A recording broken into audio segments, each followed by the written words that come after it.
Sistem zonasi tuh kacau banget sih. Gue nggak ngerti kenapa para calon-calon pejabat ini pada setuju buat ngelanjutin sistem zonasi. Parah, kacau.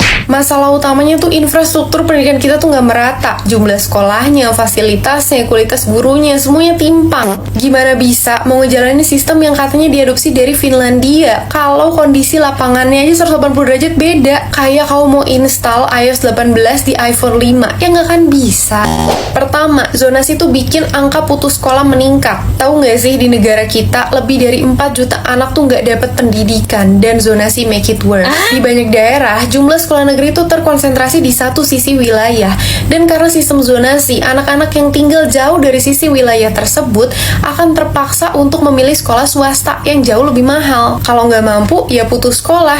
Sistem yang katanya adil ini justru bikin akses pendidikan makin sulit bagi mereka yang kurang mampu. Kedua, zonasi ini menghalangi anak-anak pintar untuk mendapatkan pendidikan terbaik. Zonasi katanya mau pemerataan kualitas pendidikan, tapi kenyataannya nggak semua sekolah punya fasilitas dan kualitas guru yang setara. Anak-anak yang pintar, yang lebih berpotensi, harusnya bisa belajar dengan guru-guru terbaik dengan fasilitas yang memadai. Tapi malah seringkali mereka kalah sama anak-anak yang rumahnya kebetulan lebih dekat dari sekolah. Kalau semua sekolah punya standar yang sama, ya nggak akan masalah.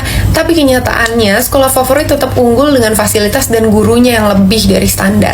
Ketiga, dan ini bahaya banget, bahwa zonasi membuka pintu korupsi dan kecurangan di dunia pendidikan. Satu hal yang nggak bisa dipungkiri bahwa zonasi ini justru memfasilitasi praktek suap, penyuap, dan kecurangan. Setiap daerah tuh udah punya sekolah favorit yang jadi rebutan para orang tua.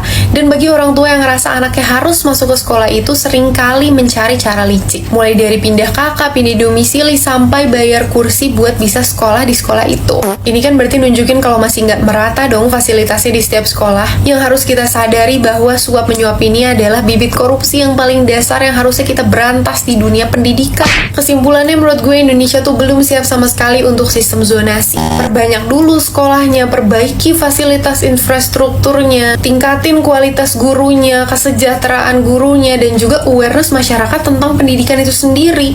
Baru ngomongin soal zonasi. Kalau nggak ya kayak gini, kacau.